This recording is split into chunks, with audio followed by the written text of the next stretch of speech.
नमस्कार दोस्तों, study glows में आपका बहुत बहुत स्वागत है। रिसेंटली चाइना ने यूएसए के थार्ड मिसाइल डिफेंस सिस्टम पर एक बार फिर से आलोचना जताई है। जानेंगे यूएसए के थार्ड मिसाइल डिफेंस सिस्टम को और चाइना के क्या कंसर्न्स हैं, वो क्यों आपत्ति जता रहा है इस मिशन को लेकर, और इस सब का साउथ कोरिया पर क्या इफेक्ट होने वाला है, वो सब इस वीडियो लेक्चर में देखेंगे। आइए स्टार्ट करते हैं लेक्चर। अगर आपकी कोई भी क्वेरी है तो आप मेरी फेसबुक प्रोफाइल राशि सिंगल पर पूछ सकते हैं, मैं जरूर आंसर करूंगी।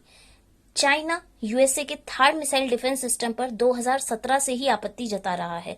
हाल ही में साउथ कोरिया में यूएसए के बेसिस पर इंटरसेप्टर मिसाइल्स को रिप्लेस किया गया।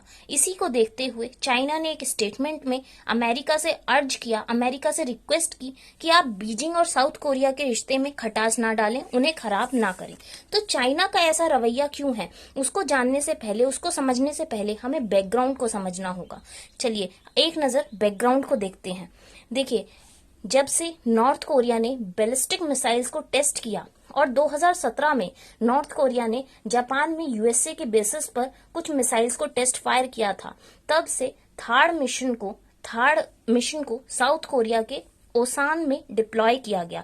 देखिए, जो ये एक्सपेंशन था साउथ कोरिया के ओसान तक, यही था चाइना के चिंता का कारण, चाइना के कंसर्न्स का कारण। तो चाइना के कंसर्न्स को देखेंगे अभी हम बाद में। सबसे पहले बैकग्राउंड को अच्छे से देख लेते हैं।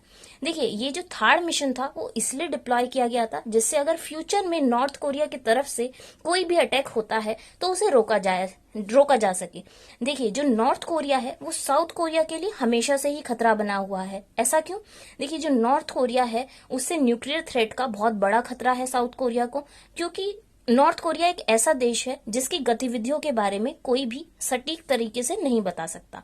और यूएसए और साउथ कोरिया दोनों इस बात को क्लेम करते हैं, दोनों ये बात कहते रहते हैं कि थार्ड मिशन सिर्फ नॉर्थ कोरिया से बचने के लिए है। अगर नॉर्थ कोरिया से कोई भी अटैक होता है तो ये उससे बचने के लिए थार्ड मिशन को डिप्लॉय किया गया है। तो इसी बात पर नॉर्थ कोरिया और साउथ कोरिया के बारे में कमेंट सेक्शन में लिखिए, उनकी कैपिटल और करेंसी के बारे में, और उनको जो बॉर्डर अलग करती है उसके बारे में भी कमेंट सेक्शन में उसका नाम लिखिए, ठीक है। और नॉर्थ कोरिया और साउथ कोरिया के हेड भी कमेंट सेक्शन में लिखकर बताइएगा।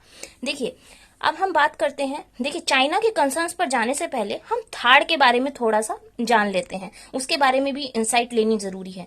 देखिए, थार्ड का फुल फॉर्म है terminal high altitude area defence, ठीक है। तो ये एक transportable ground based anti ballistic missile defence system है। मतलब ये एक जगह से दूसरी जगह हम शिफ्ट कर सकते हैं, मतलब पूरे वर्ल्ड में हम इसे कहीं भी शिफ्ट कर सकते हैं, कहीं भी डिप्लॉय कर सकते हैं। इसका जीता जाता एग्जाम्पल है कि इसे पहले भी यूएई, गुआम, इजराइल और रोमानिया में डिप्लॉय किया जा चुका है। तो यूएई, गुआम, इजराइल और रोमानिया की कैपिटल और करेंसी आप कमेंट सेक्शन में मुझे लिखकर बताइएगा, और हो सके तो इनके हेड भी कमेंट सेक्शन में लिखकर बताइएगा। आज थोड़े ज्यादा क्वेश्चंस है, लेकिन इससे आपकी जनरल अवेयरनेस ही रिवाइज हो रही है। देखिए, और जो हमारा ये थार्ड मिशन है, जो थार्ड है उसे यूएसए की लॉकहीड मार्टिन कंपनी ने बनाया है। और लॉकहीड मार्टिन ने वैसे रोमियो हेलीकॉप्टर्स भी बनाए थे। बताइए चिनूक को किसने बनाया है, ठीक है, ये आप कमेंट सेक्शन में लिखकर बताइएगा। और इस सिस्टम को हमने 1987 में, मतलब यूएसए ने 1987 में सबसे पहले प्रपोज किया था, मतलब इसका प्रपोजल सामने रखा था, और 2018 में फाइनली इसे डिप्लॉय कर दिया गया।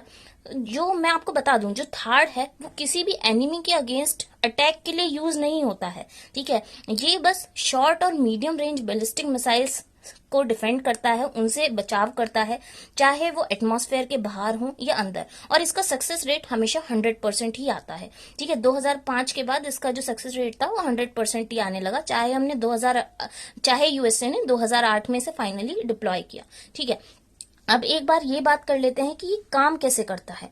देखिए, जो इसमें जो रडार लगा हुआ है वो इनकमिंग थ्रेट्स को डिटेक्ट करता है। मतलब अगर कोई भी मिसाइल आसपास कोरियन पेनिनसुला के किसी ने छोड़ी तो ये उसे डिटेक्ट कर लेगा, फिर टारगेट को आइडेंटिफाई करके इंटरसेप्टर की मदद से, मतलब जो इसमें इंटरसेप्टर लगे हुए हैं उससे डिफेंड करता है, उससे उस बैलिस्टिक मिसाइल को ये डिस्ट्रॉय कर सकता है। और जो इंटरसेप्टर मिसाइल है वो डिस्ट्रॉय करने के लिए काइनेटिक एनर्जी का यूज करता है। अगर इसके बारे में आपको ज्यादा जानना है तो हमारे फिजिक्स लेक्चर भी अवेलेबल है जो कि सिद्धांत सर ने बनाए हैं, तो वो आप जाके प्लेलिस्ट उसकी ढूंढ सकते हैं, मिल जाएगी आपको इजिली और आप देख सकते हैं।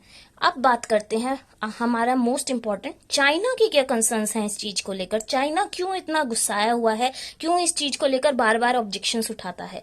देखिए, चाइना ये कहता है कि उसकी दिक्कत मिसाइल नहीं है, उसकी दिक्कत है जो सिस्टम में लगा एडवांस्ड रडार सिस्टम है, ठीक है, जो कि चाइना के एक्शंस पर नजर रखता है, ऐसा चाइना कहता है, ठीक है। और चाइना ये भी कहता है कि यूएसए का ईस्ट एशिया में प्रेजेंस होने से रीजन में जियोपॉलिटिक्स हैम्पर हो सकते हैं और इससे और भी ज्यादा कॉम्प्लेक्स कॉन्फ्लिक्ट्स उठ सकते हैं।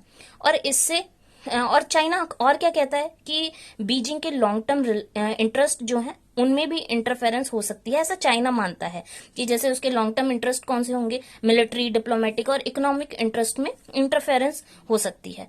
अब इस सब का साउथ कोरिया पर क्या इफेक्ट होने वाला है वो भी हम एक बार देख लेते हैं। देखिए, जो साउथ कोरिया के बड़े बड़े बिजनेसेस हैं वो प्रभावित हो सकते हैं, जैसे एलजी, लोटे और सैमसंग। लोटे तो आपने लोटे चोकोपाई खाया कि नहीं, है ना, सैमसंग, तो उनका जो डाइवर्सिफिकेशन है वो हैम्पर हो सकता है चाइना में। देखिए, चाइना से हर साल काफी लोग साउथ कोरिया विजिट करते हैं, काफी लोग साउथ कोरिया घूमने जाते हैं, तो ऐसे में साउथ कोरिया की टूरिज्म इंडस्ट्री को बड़ा धक्का लग सकता है। मैं आपको बता देती हूँ कि जो साउथ कोरिया की टूरिज्म इंडस्ट्री है वो बहुत बड़ा कंट्रीब्यूट करती है साउथ कोरिया की इकोनॉमी में, तो इससे टूरिज्म इंडस्ट्री बुरी तरह हैम्पर हो सकती है। तीसरा, साउथ कोरिया की जो एंटरटेनमेंट इंडस्ट्री है उसमें भी ढलान देखने को मिल सकता है, क्योंकि साउथ कोरिया चाइना में काफी कंसर्ट्स, शोज ये सब कंडक्ट करता है, तो ऐसे में वो कैंसिल हो जाएंगे तो ऑब्वियसली एंटरटेनमेंट इंडस्ट्री हैम्पर हो जाएगी। और चाइना में साउथ कोरिया के कॉस्मेटिक और ब्यूटी प्रोडक्ट्स को काफी पसंद किया जाता है, ठीक है, तो अब साउथ कोरिया के प्रोडक्ट्स का बहिष्कार होने लगेगा चाइना में, तो इससे क्या होगा, इन प्रोडक्ट्स की सेल कम हो जाएगी, है ना, तो इससे जो कॉस्मेटिक और ब्यूटी प्रोडक्ट्स हैं उनकी जो सेल है वो हैम्पर होगी और साउथ कोरिया को इन चीजों में भी ढलान देखने को मिलेगा, ठीक है। अब साउथ कोरिया में डिप्लॉयमेंट को, मतलब ये जो थार प्रोजेक्ट है इसका डिप्लॉयमेंट को लेकर भी प्रोटेस्ट होंगे, जो कि चिंता का विषय है, क्योंकि इससे रीजन में पीस और सिक्योरिटी खत्म हो सकती है, ठीक है। ये तो थे साउथ कोरिया के कंसर्न्स। एक बार वे फॉरवर्ड को भी जान लेते हैं। देखिए, अगर चाइना एक रीजनल पार्टनर हो सकता है अगर वो समझ जाए कि कोरियन पेनिनसुला में टेंशन का कारण नॉर्थ कोरिया के वेपन है, साउथ कोरिया में सिस्टम का डिप्लॉय होना नहीं है, ठीक है। तो जो उसकी तरफ से टेंशन्स हो रही हैं, जो चाइना ऑब्जेक्शंस उठा रहा है, अगर वो उसे खत्म कर दे तो कुछ हो सकता है। आपके क्या सुझाव है, आप क्या सोचते हैं इस बारे में, आप भी कमेंट सेक्शन में अपनी राय लिखिए। तो ये था एनालिसिस मेरी तरफ से, ये था एनालिसिस हमारा इस टॉपिक पर। मैं जल्द ही एक नए एनालिसिस के साथ दोबारा हाजिर होंगी। टिल देन पढ़ते रहिए, बढ़ते रहिए। Thank you very much.